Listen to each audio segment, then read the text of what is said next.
Kasih karunia dan damai sejahtera dari Tuhan Allah Bapa kita, dari anaknya Tuhan Yesus Kristus menyertai kamu sampai selamanya. Amin. Selamat pagi Bapak Ibu Saudaraku, selamat berakhir pekan. Dengarkanlah firman Tuhan hari ini yang memandu menyertai kita melakukan semua aktivitas yang baik untuk kemuliaan Tuhan, yaitu dari Keluaran 35 ayat 29, demikian firman Tuhan. Semua laki-laki dan perempuan yang terdorong hatinya akan membawa sesuatu untuk segala pekerjaan yang diperintahkan Tuhan dengan perantaraan Musa untuk melakukan. Mereka itu, yakni orang Israel, membawanya sebagai pemberian sukarela bagi Tuhan. Demikianlah firman Tuhan. Bapak, Ibu, Saudaraku yang terkasih dalam Yesus Kristus, persembahan adalah unsur yang tidak terpisahkan dari semua peribadahan yang dilakukan oleh manusia.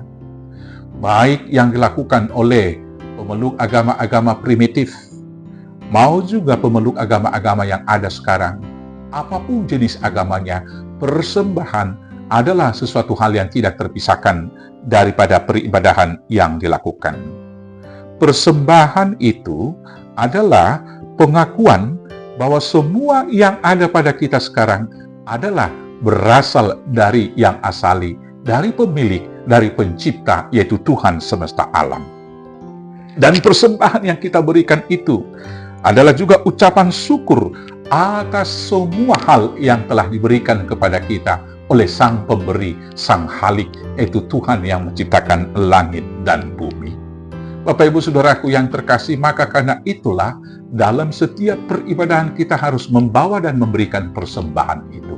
Demikian juga umat Israel, walau masih di dalam pengembaraan, walau masih di gurun, walau masih dalam perjalanan lepas dari Mesir menuju ke Kanaan, walau mereka masih menghadapi pergumulan dan tantangan kehidupan, tetapi masing-masing laki-laki dan perempuan dianjurkan dan diharapkan oleh Musa membawa persembahan sukarela untuk membangun kemah suci tiap-tiap dalam perjalanan mereka.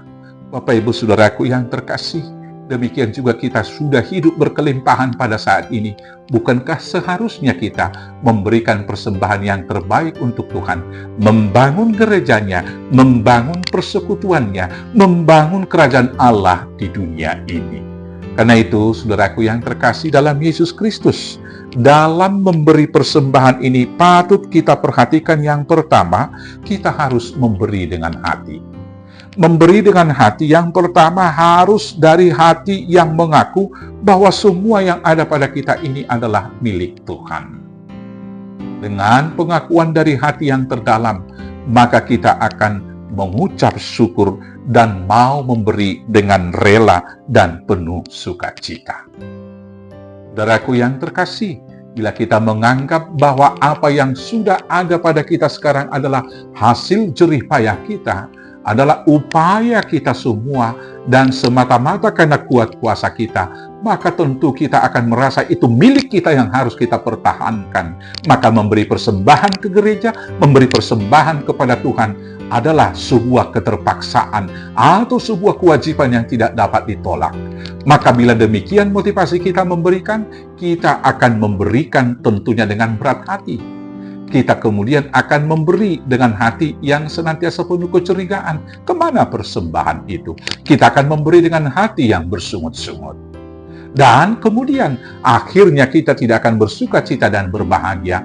Dan berkat-berkat yang kita terima tentunya tidak akan berkelimpahan. Tapi kalau kita mengaku seperti lagu persembahan yang kita nyanyikan di gereja HKBP, Tuhan karuniamu, roh dan jiwaku semua, harta milikku, kuserahkan padamu untuk selama-lamanya. Maka tentu dari pengakuan bahwa bahkan napas hidup kita dan segala hal yang ada pada kita adalah pemberian Tuhan, maka dari hati yang terbuka kita dapat memberikan itu dengan rela, dengan penuh pengucapan syukur, dan dengan bersukacita. Maka pemberian, persembahan yang kita berikan itu boleh betul-betul membangun kerajaan Allah. Yang kemudian kita harus memberikan persembahan kita itu dengan rasa hormat. Karena dengan memberikan persembahan itu, kita senantiasa mau memuliakan Tuhan. Bapak Ibu Saudaraku yang terkasih, kita harus mengingat bahwa ketika kita memberi persembahan bukan karena kelebihan kita, bukan karena kehebatan kita, tapi karena Tuhan mengasihi dan memberi itu kepada kita. Maka persembahan juga adalah bukti sembah sujud, bukti bakti kita kepada Tuhan. Maka kalau kita mau berbakti, mau beribadah, berabodah, maka persembahan yang kita berikan harus diberikan dengan menyembah dan hormat kepada Tuhan, bukan menganggarkan pemberian itu kepada Tuhan. Dengan demikian, Tuhan akan berkenan dan memberkati kita. Selamat memberikan persembahan. Dan sebagai kesimpulannya, di dalam Roma 12, ayat 1 itu dikatakan, berikanlah tubuhmu sebagai persembahan yang hidup, yang kudus dan yang berkenan kepada Tuhan. Memberikan tubuh kita berarti juga memberikan semua hasil yang ada dan memberikan semua berkat yang menempel dan melekat kepada kita sebagai persembahan untuk kemuliaan Tuhan. Selamat memuliakan Tuhan, selamat mempersembahkan hidup dan seluruh yang kita miliki untuk kemuliaan Tuhan. Tuhan Yesus memberkati. Amin. Kita bersatu dalam doa. Terima kasih Bapa yang baik atas segala berkat melimpah dalam hidup kami. Ajar kami untuk senantiasa dengan rela, penuh pengucapan syukur dan hormat, memberikan persembahan yang terbaik untuk kemuliaan Tuhan, membangun kemah suci, membangun bait suci, membangun gereja, membangun persekutuan kami. Terima kasih Bapa, di dalam nama anak-Mu, Yesus Kristus Tuhan Juru Selamat kami yang hidup. Amin. Selamat berakhir pekan, selamat beraktivitas. Tuhan Yesus memberkati. Horas, horas, horas.